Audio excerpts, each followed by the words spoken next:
Hello friends, welcome back to my YouTube channel Raftaar study.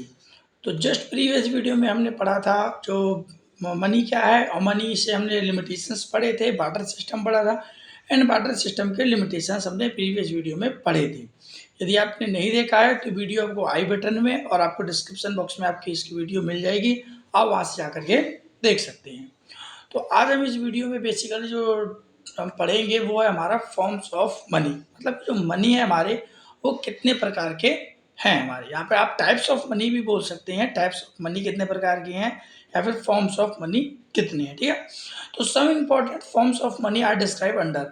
अब कुछ important term वो हैं हमारे फॉर्म्स हैं मनी के, वो हमको दे रखे हैं। जैसे हम यदि हम बात करें तो फॉर्म्स ऑफ मनी हैं कितने प्रकार के, मतलब कि टाइप्स ऑफ मनी कितने हैं, तो 4 प्रकार के टाइप्स होते हैं, ठीक है। अब 4 टाइप कौन कौन से हैं? पहला है हमारा फिएट मनी, सेकंड है हमारा फिडुसरी मनी, एंड थर्ड आता है हमारा full bodied money, and fourth आता है क्रेडिट मनी। तो ये बेसिकली हमारे पास 4 प्रकार के फॉर्म्स हैं मनी के। एक एक करके हम इनको समझते हैं, बहुत अच्छे से समझेंगे, ठीक है। और आगे आपको समझ में बहुत अच्छे से आएगा, क्योंकि ये थोड़ा फैक्चुअल डाटा भी है इसमें कुछ, तो हमको बहुत चीज़ अच्छे से सीखने के लिए भी मिलेंगे, ठीक है। तो सीखने के पर्पज से भी कीजिए, और इम्पोर्टेंट क्वेश्चन तो खैर बनता ही है, ठीक है ना। तो सबसे पहले हम समझते हैं फिएट मनी के बारे में। तो देखिए फिएट मनी होता क्या है। Fiat money refers to that money which is issued by order authority by the government. देखिए फिएट मनी क्या है, फिएट मनी एक ऐसा मनी है जो कि इशूड किया जाता है, मतलब कि जारी किया जाता है order and authority of government. Government के ऑर्डर और अथॉरिटी के द्वारा ही ये इशू किए जाते हैं। कौन से?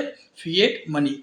It includes all notes and coin, सभी प्रकार के जो नोट हैं और कॉइन हैं, सिक्के, which the people in a country are legally bounded to accept medium of exchange. जब हम मीडियम ऑफ एक्सचेंज है, जब हम कोई गुड्स एंड सर्विसेज को एक्सचेंज करते हैं तो हम नोट्स या फिर कॉइन का यूज़ करते हैं।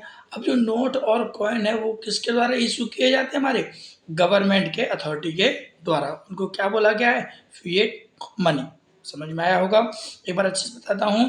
फिएट मनी एक ऐसा मनी है जो कि गवर्नमेंट के आदेश के अनुसार उनको जारी किया जाता है।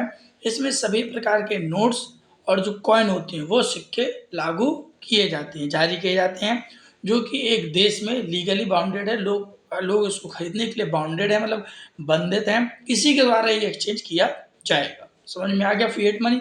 ठीक है, आगे हम समझते हैं फिडुसरी मनी, ठीक है। तो fiduciary money is debt money which is accepted as a medium of exchange because of the trust between payer and payee। देखिए फिडुसरी मनी क्या है? फिडुसरी मनी एक मीडियम ऑफ एक्सचेंज है। देखिए मीडियम ऑफ एक्सचेंज तो हमारा नोट्स भी है, कॉइन भी है, और फिडुसरी मनी भी है। देखिए मनी का नाम आया है तो मनी की बात सीधी बात है, ये मीडियम ऑफ एक्सचेंज है जिसको एक्सचेंज करने के लिए हेल्प करता है because of trust between pair and पे। बट यहाँ पे एक अच्छे से अच्छा एक वर्ड है, because of trust between pair and पे। ये देने वाले और लेने वाले, पेयर मतलब पे करने वाला और पे मतलब जो लेने वाला है, ठीक है ना, उन दोनों के बीच का एक ट्रस्ट होता है, उसको बोला जाता है फिडुसरी मनी। अब वो कैसा ट्रस्ट है? इसमें नोट और कॉइन हमारे वो नहीं होंगे क्या, इंक्लूड नहीं होंगे। चेक तो होगा क्या, इसमें कहलाता है चेक। देखिए एग्जाम्पल दे रखा है आपको, cheque are fiduciary money. Cheque fiduciary money है as they are accepted as a means of payment on the basis of trust, not the basis of any order of the government. ये कोई order of the government के द्वारा नहीं है, ये क्या है? एक ट्रस्ट है दोनों के बीच का। वरना आप चेक को देखिए, चेक में है ही क्या?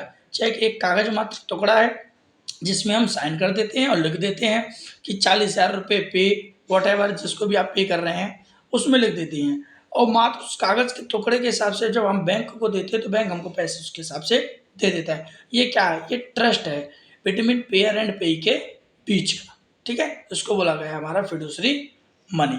आगे यदि हम बात करें तो हमारा आता है फुल बॉडीड मनी, ठीक है। फुल बॉडीड मनी समझते हैं क्या है। Full bodied money and credit money, दो यहाँ पे और बचे हमारे, ठीक है। तो फुल बॉडीड मनी का मतलब होता है, देखिए full bodied money refers to money in terms of coin whose commodity value is equal to the money value and when these are issued। देखिए फुल बॉडीड मनी का क्या कहने का मतलब है। फुल बॉडी मनी एक ऐसा मनी है, इन टर्म ऑफ कॉइन्स बात कर ले हम, हुज कमोडिटी वैल्यू, कमोडिटी की वैल्यू और मनी वैल्यू दोनों क्या होते हैं, हमारे इक्वल होते हैं। समझ में नहीं आया होगा, मैं समझाता हूँ एग्जाम्पल के थ्रू।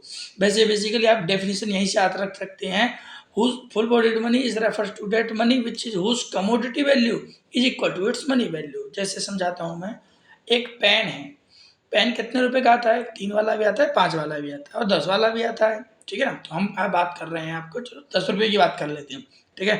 10 वाला पेन अच्छा चलता है बटरफ्लो का, ठीक है। तो 10 रुपये का जो पेन है हमारा, उसको बनाने में उसको बनाने में और उसकी वैल्यू दोनों बराबर है। मतलब और समझते हैं अच्छे से, बटरफ्लो का पेन को बनाने में जो कॉस्ट आ रही है वो भी 10 रुपीज़ आ रही है, और जो बेच रहे हैं हम उसकी वैल्यू कितनी है, वो भी 10 रुपीज़ का ही है। तो यहाँ पे मनी वैल्यू और कमोडिटी वैल्यू मतलब बनाने में जो वैल्यू आ रही है वो दोनों क्या हो गए, बराबर हो गए, उसको बोला जाता है फुल बॉडीड मनी। एग्जाम्पल के तो समझते हैं जो कि हमारा फैक्ट, एक फैक्ट के ऊपर है। जैसे a rupees of coin British period in India was made by silver. 1 रुपये का जो सिक्का था ब्रिटिश पीरियड के टाइम पर वो सिल्वर का बनाया जाता था। Commodity value of coin was equal to its money. जो कमोडिटी वैल्यू था वो इसके क्या था, इक्वल था। The time of its issuing, जब इसको इशू किया जाता था। और the market value of silver content in the coin was equal to rupees.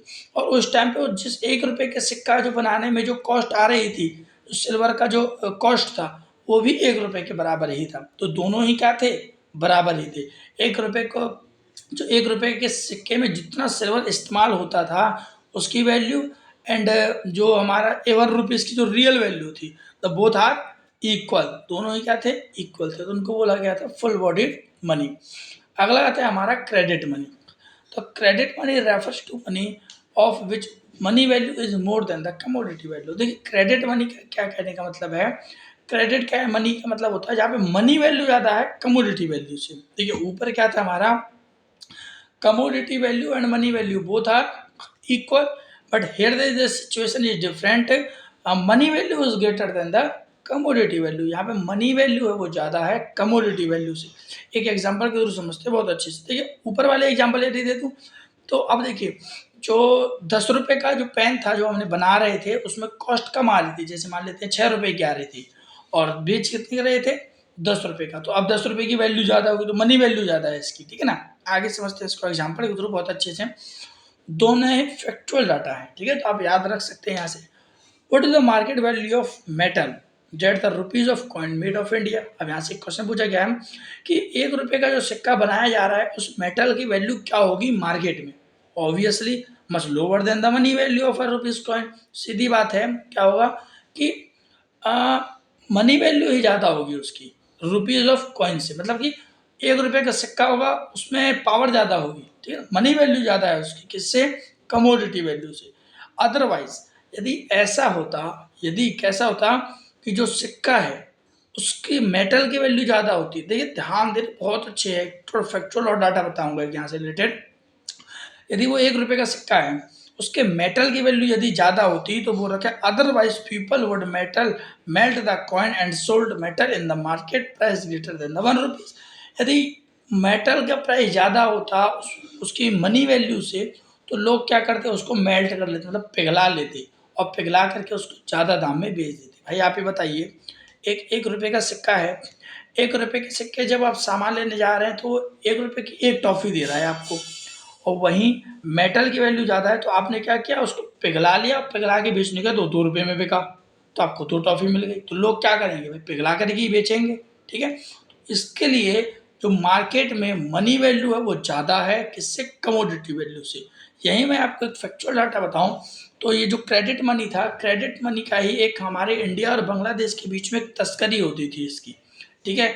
कैसी तस्करी होती थी, 5 रुपये के सिक्के की, 5 रुपये के सिक्के बीच में बंद कर दिए गए थे ट्रांसपोर्ट एक्सपोर्ट होना, ठीक है। कैसे कि जो 5 रुपये का सिक्का था उसको मेल्ट किया जाता था, पिघलाया जाता था, पिघला करके उससे जो हमारे पास ब्लेड होती है ना, जो काटने वाला ब्लेड होता है, ठीक है, शेविंग वेविंग करते हैं वो ब्लेड, तो वो ब्लेड बनाया जा रहा था उससे। तो 5 रुपये के सिक्के से 2 ब्लेड बनती थी, ठीक है।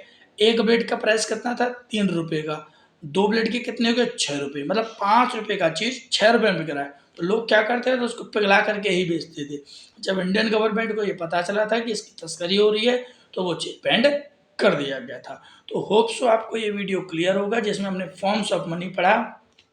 नेक्स्ट आने वाली वीडियो में हम पढ़ेंगे सप्लाई ऑफ मनी, और सप्लाई ऑफ मनी के हम पढ़ेंगे कंपोनेंट, जो कि मोस्ट मोस्ट मोस्ट इम्पॉर्टेंट है एग्जाम पॉइंट ऑफ व्यू से। यदि आपको इसकी पीडीएफ चाहिए, डिस्क्रिप्शन बॉक्स में आपको इसकी पीडीएफ मिल जाएगी। वीडियो अच्छी लगी हो तो लाइक सब्सक्राइब करना ना भूलें। Thank you.